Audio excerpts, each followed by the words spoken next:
On a bright morning in May 1939, a column of nearly 900 women was marched through pine woods 50 miles north of Berlin, past a shining lake, and in through a set of iron gates. They were housewives and doctors, communists and Jehovah's Witnesses and opera singers. And the people driving them on, kicking them, whipping them, screaming at them, were also women. This was Ravensbrück, and it was something new in the world, a concentration camp designed from the ground up for women. Over the next 6 years, more than 130,000 women and children would be sent through its gates. Tens of thousands of them would never come out. This is the tragic story of Ravensbrück, the only major Nazi concentration camp built specifically for women, and one of the least remembered places of the entire Holocaust. And it holds two dark distinctions that make it unlike anywhere else in this whole series. It was the place the regime sent the women it wanted to break. And it was the school where the regime trained the women who did the breaking, the female guards it then sent out to camps across occupied Europe. To understand Ravensbrück, you have to hold both of those truths at once, the women who suffered here and the women who ran it. And you have to start with the man who dreamed the place up. If you're new here, this channel tells the stories of the places the war swallowed and the ordinary people caught inside them. If that's the kind of story you came for, a like and a subscribe genuinely help more than you'd think. The idea belonged to Heinrich Himmler, the head of the SS and one of the principal architects of the Holocaust. By the late 1930s, the Nazi regime was arresting women as well as men, political opponents, women of faith who would not swear loyalty to the state, Roma, and others it had decided did not belong, and the existing arrangements for holding them in old fortresses and workhouses were not enough. So Himmler ordered a proper camp built for them. He chose the site himself, a quiet spot by a lake near the village of Ravensbrück, in a landscape of forests and water, out of the way but easy to reach by road and rail from Berlin. There was a grim convenience to the location, too. An SS clinic where Himmler's own doctor worked stood just a few miles away, and that proximity would later matter a great deal. The camp was built in the winter of 1938 by male prisoners brought in from another camp, and it opened in May 1939, a few months before the war began. The first arrivals were that column of German and Austrian women transferred from an old fortress prison. In those early days, the Nazis liked to call it a model camp, orderly, disciplined, almost tidy, with flowers planted along the main path between the barracks and young lime trees set at intervals down what the prisoners bitterly came to call the camp street. It was a mask, of course, the same mask every one of these places wore at the start.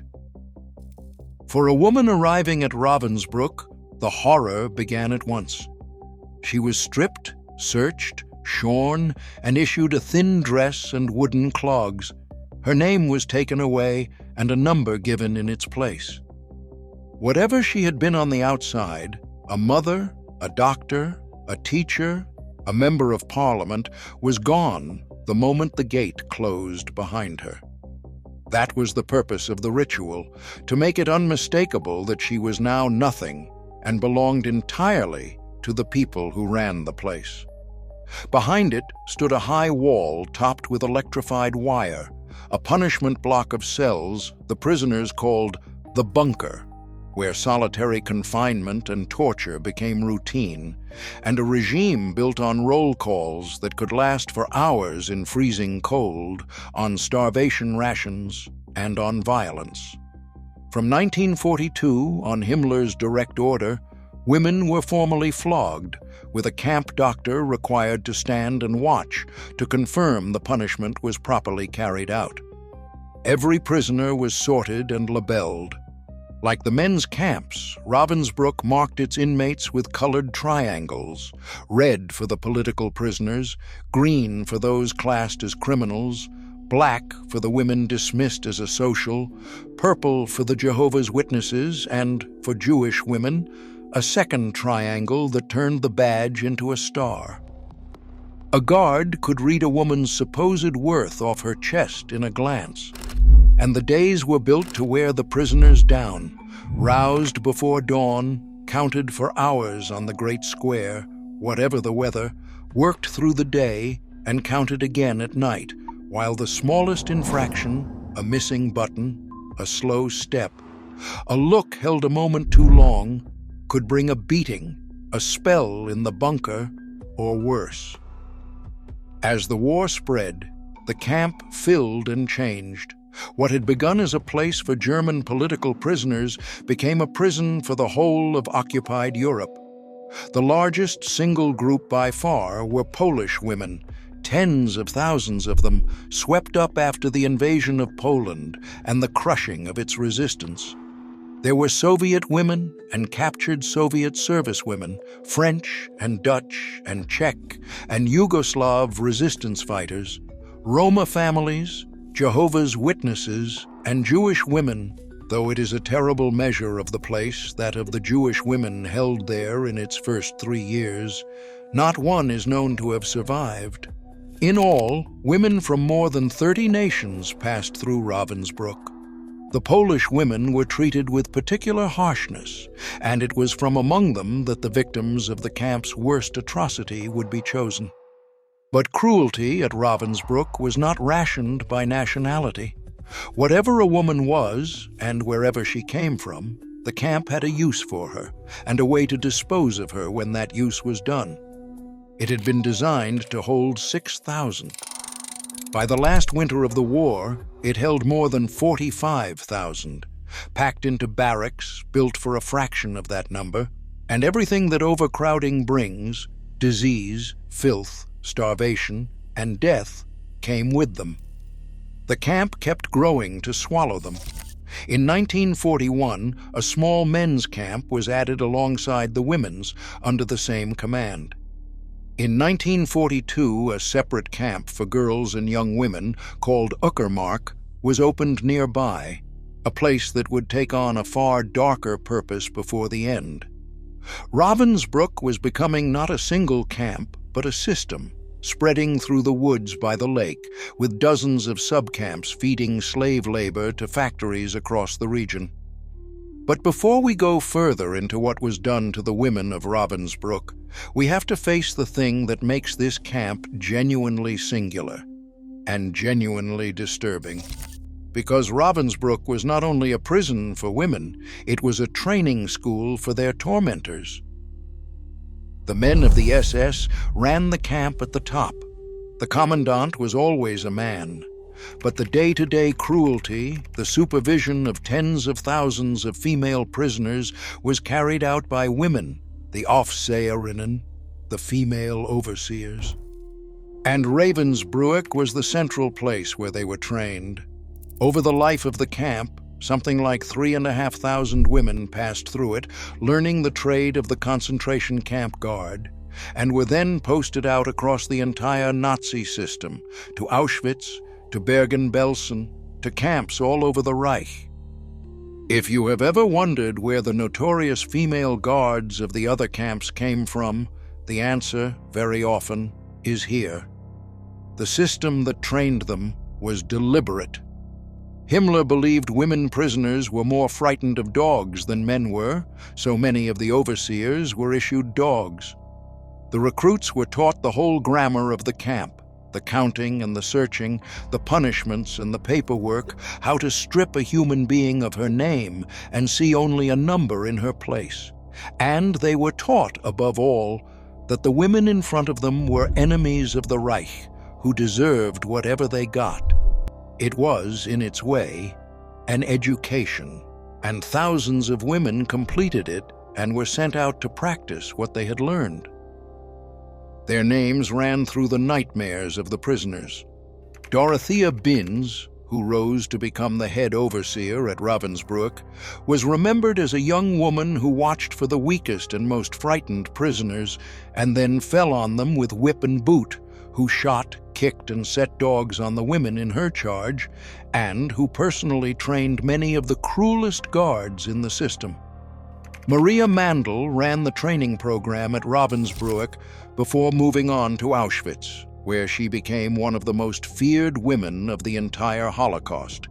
And a young overseer named Irma Grisi began her career here in 1942, before going on to Auschwitz and Belsen, and a reputation for sadism so extreme that the newspapers, after the war, could not stop writing about her.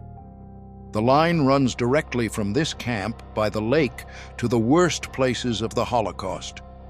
The women who supervised the female prisoners at Auschwitz-Birkenau, who stood near the ramp and helped divide the living from the doomed, and who ran the women's sections at Bergen-Belsen and elsewhere, were very often Ravensbrück's graduates. When we picture the female guards of those infamous camps, we are, in a great many cases, picturing women who learned the job here. It is worth being careful and honest about what this means, because it is easily sensationalized, and the tabloids of the day sensationalized it endlessly. These women could not actually be members of the SS. The SS was for men, and the female guards were only auxiliaries, without rank or a proper uniform of their own. Most came from ordinary, modest backgrounds. Many had been recruited from factories and farms with the promise of better pay and status. They were, for the most part, young, in their 20s, drawn from the everyday working lives of shopgirls, factory hands, farm workers, and hairdressers for whom the job offered wages, a kind of uniform, and a sudden intoxicating power over other human beings. Some were reluctant conscripts who did the minimum they could. Others discovered in themselves a cruelty they seemed almost to relish. They were not, most of them, monsters in any obvious sense before they arrived. And that is exactly the uncomfortable truth Ravensbrück forces on us. Given a wall, an enemy, and permission, perfectly ordinary women proved just as capable of systematic cruelty as any man. The Nazi camp system is often imagined as a world of male brutality. Ravensbrück is the place that proves it was never only that. This is not a small footnote. For a long time after the war, the female guards were treated almost as a curiosity, or turned into lurid tabloid villains, as though a cruel woman were some freak of nature. The truth is less comfortable and more important.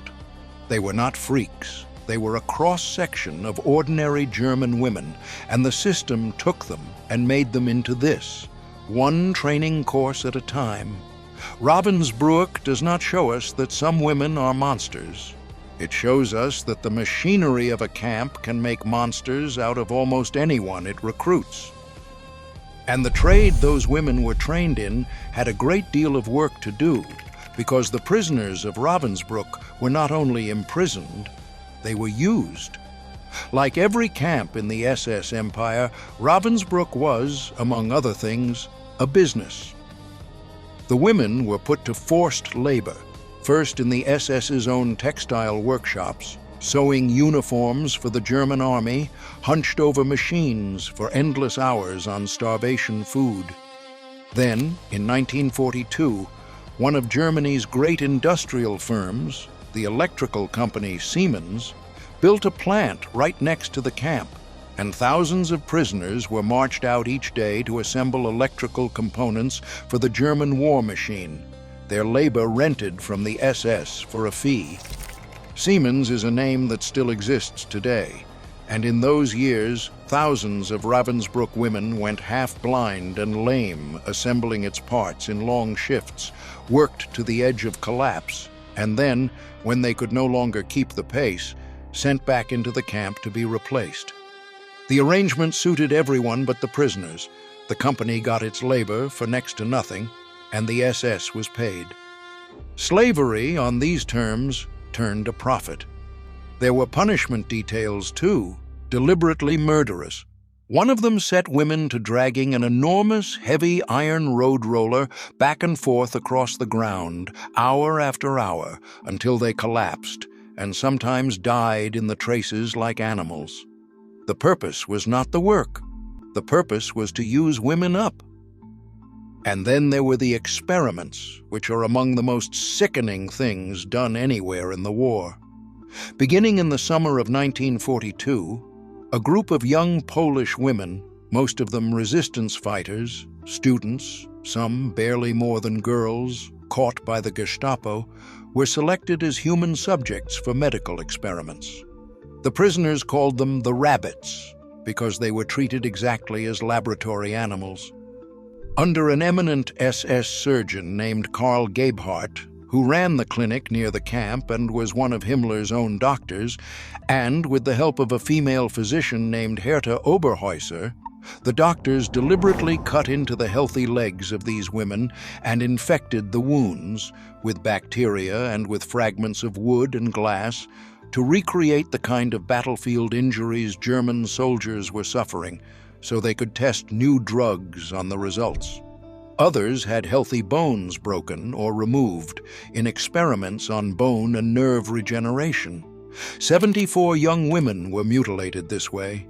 Several died. Several more, whose wounds would not heal, were simply killed. The rest survived crippled, in pain, for the rest of their lives. There was a personal, poisonous logic behind those experiments. A senior Nazi, Reinhard Heydrich, had recently died of infection after being wounded in an assassination, and there had been quiet criticism that his doctors, Gebhardt among them, might have saved him with a new class of drugs called sulfonamides. To prove that the drugs would not have worked, and so defend his own reputation, Gebhardt set out to test them on the bodies of prisoners. The young women of Ravensbrück were mutilated, in part, to settle a doctor's argument about a dead man. And they were not the only ones used as material. In separate experiments, Roma women and even children were sterilized, so that a people the regime wanted to erase might be prevented from ever having children at all. What those women did next is one of the extraordinary details of this story. Knowing that the world would never believe them, the rabbits secretly photographed their own mutilated legs inside the camp, hiding a camera, and smuggled the evidence out. And when, at the end of the war, the SS tried to murder the surviving rabbits to destroy the proof of what had been done, the other prisoners of Ravensbrück hid them, moved them between barracks in the dark, disguised their numbers, fed them, and sheltered them until liberation. In a camp built to strip women of everything, not one of the rabbits was betrayed.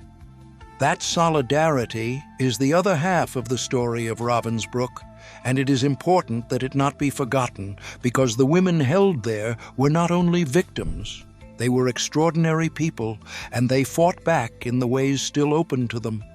The prisoners of Ravensbrück came from every corner of resistance to Nazism. There was Geneviève de Gaulle, the niece of the leader of the Free French, imprisoned for her work in the resistance. There was Milena Jasenska, the brilliant Czech journalist once loved by the writer Franz Kafka, who died in the camp. There was Corrie ten Boom, the Dutch watchmaker's daughter, who, with her family, had hidden Jews from the Nazis in their home, and her sister Betsy, who died in the camp beside her, but is said to have gone on speaking of forgiveness to the very end. Corrie herself survived, released near the end of 1944 through what she later learned was a clerical error, days before the women of her age group were sent to their deaths, and spent the rest of her long life telling the story so that it could not be denied. There was Germaine Tillion, a French anthropologist who used a scholar's eye to secretly gather and record the facts of the camp so that it could one day be exposed. And there were secret agents of the Allied war, Women parachuted into occupied France to fight, captured, and sent here to be killed. Among them, the young British agent Violette Sabo, executed at Ravensbrück in the last months of the war. She was not alone. Other captured agents died there too, and so did women of every kind the regime feared or despised.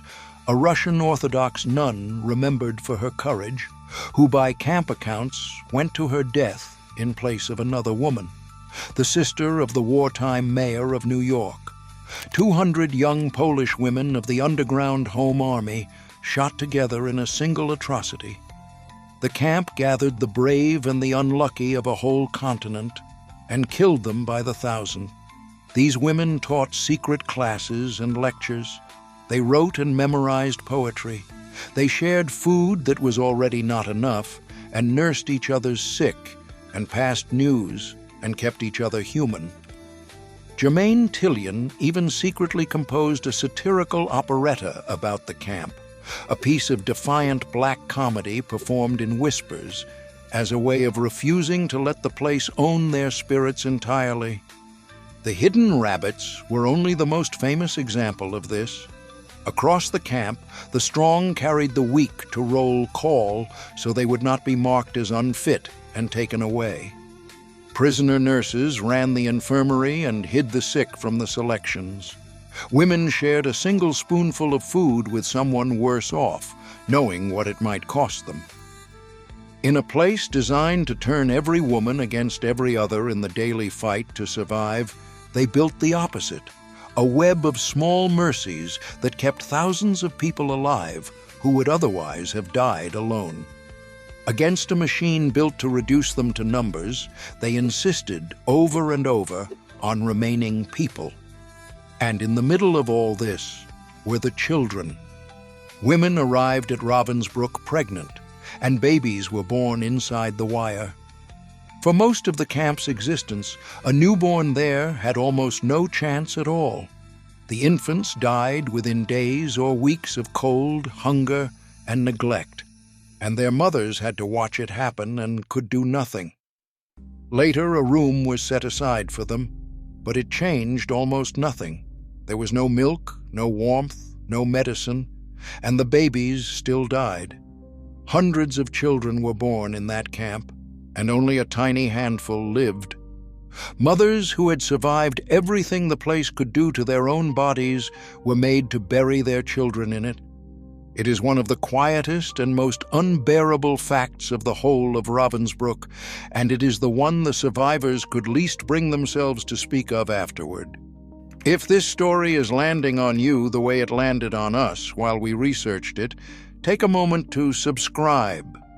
We go into places like this every single video, and we think the ones still to come are the best we've done. For most of its existence, Ravensbrück killed slowly, by labor, hunger, disease, beatings, and the occasional execution. But in the final phase of the war, it changed and became something even worse, a place of deliberate industrial killing.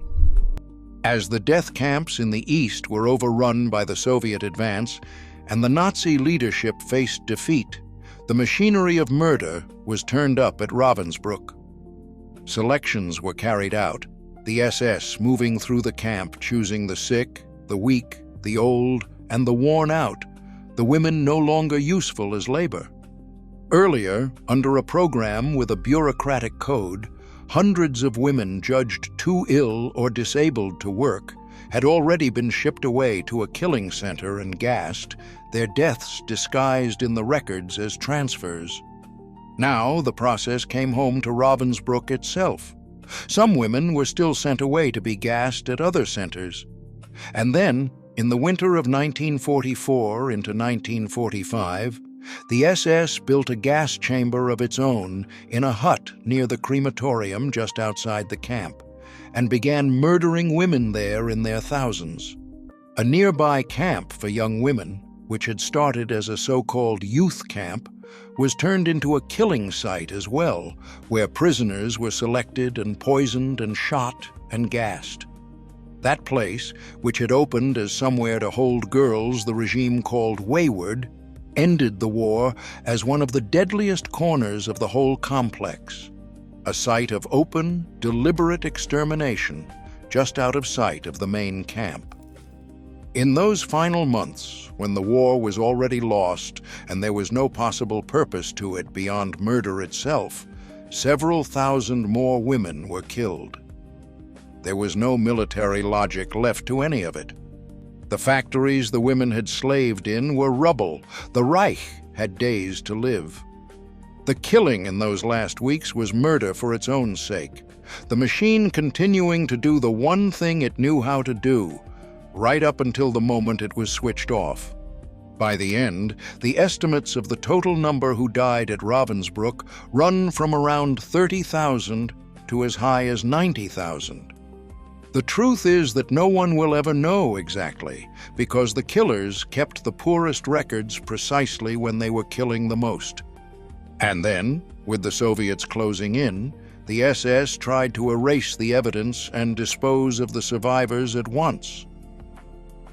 There was, in those last weeks, one strange thread of mercy. Through a negotiation between the Swedish Red Cross, led by Count Folke Bernadotte, and Himmler himself, who by then was desperately trying to bargain his way toward a separate peace, a fleet of buses painted white with red crosses was allowed into Germany to carry prisoners to safety in Sweden. Around 7,000 women were driven out of Ravensbrück on those white buses in April 1945 and lived.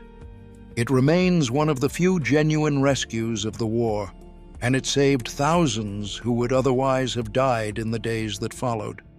The negotiations behind it were grotesque, a mass murderer trading lives for the hope of a better peace, and the rescue was partial and came terribly late.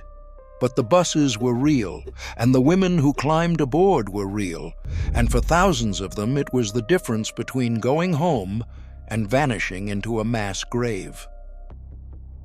For the rest, there was the Death March. In late April 1945, with the Red Army almost at the gates, the commandant forced more than 20,000 of the remaining prisoners out of the camp and northwest on foot in long columns, driving the starving and the sick along the roads and shooting those who could not keep up. The roads north filled with the bodies of women who had survived years of the camp only to be shot in a ditch in its final days. It was murder by exhaustion, carried out in the final hours of a war that was already over. As it happened, the advancing Soviet troops caught up with the marching columns and freed many of the women on the road. And on the 30th of April, 1945, the Red Army reached Ravensbrück itself, where the SS had abandoned around 2,000 to 3,000 prisoners too sick to move. The women who were left were skeletal, diseased, and barely alive. The Soviet soldiers who walked in found the crematorium, the gas chamber hut, the emptied barracks, and the few thousand living women too weak to have been marched away, the last witnesses of a place that had processed some 130,000 people through its gates over 6 years. Liberation had come, but for enormous numbers of them, as at every one of these places, it had come far too late, and many died in the days and weeks that followed, beyond the reach of any help. The commandant himself had fled at the last moment, taking with him a captured British agent he wrongly believed to be related to Winston Churchill, hoping to use her as a bargaining chip. He was caught, and years later he was tried and hanged. She survived and gave evidence against him. The reckoning came in the courts, and it was, in one respect, unlike any other. When the British held a series of war crimes trials for the staff of Ravensbrück in the years after the war, the dock was full of women. Of the defendants brought before those first trials, more than half were female, overseers, and the doctors and functionaries of the camp. The head overseer, Dorothea Binz, was tried, convicted, and hanged. Other female guards were executed alongside her. The last commandant was eventually caught, tried, and put to death. The surgeon Karl Gebhardt was hanged after the Nuremberg doctor's trial. Herta Oberhäuser, the woman who had helped mutilate the rabbits, was convicted, sentenced, and then released after only a few years, whereupon she quietly set herself up again as a practicing doctor in West Germany, until survivors recognized her and she was finally stripped of her license. Maria Mandl, who had trained the overseers here before her infamous career at Auschwitz, was handed over to Poland, tried, and hanged. Others slipped away entirely, living out ordinary lives under new names, and never answered for anything at all. It was, as so often, a partial and unsatisfying justice, but it was more than the victims of most camps ever saw. The rabbits, meanwhile, spent years fighting simply to be believed and cared for. It was not until the late 1950s that a group of them was brought to the United States for the medical treatment their injuries had needed all along, their cause taken up by ordinary Americans who had read about them and refused to let them be forgotten. Even then, many struggled for decades to win any acknowledgement or compensation from the country whose doctors had crippled them. That fight for recognition ran on and on because Ravensbrück, more than almost any other major camp, was allowed to slip out of memory. It had been liberated by the Soviets and lay in what became East Germany, behind the Iron Curtain, and for 2 generations its story was hard to reach and easy to overlook in the West. The women who had survived it, and the historians and survivors, like Germaine Tillian, who documented it, spent their lives insisting that it be remembered at all.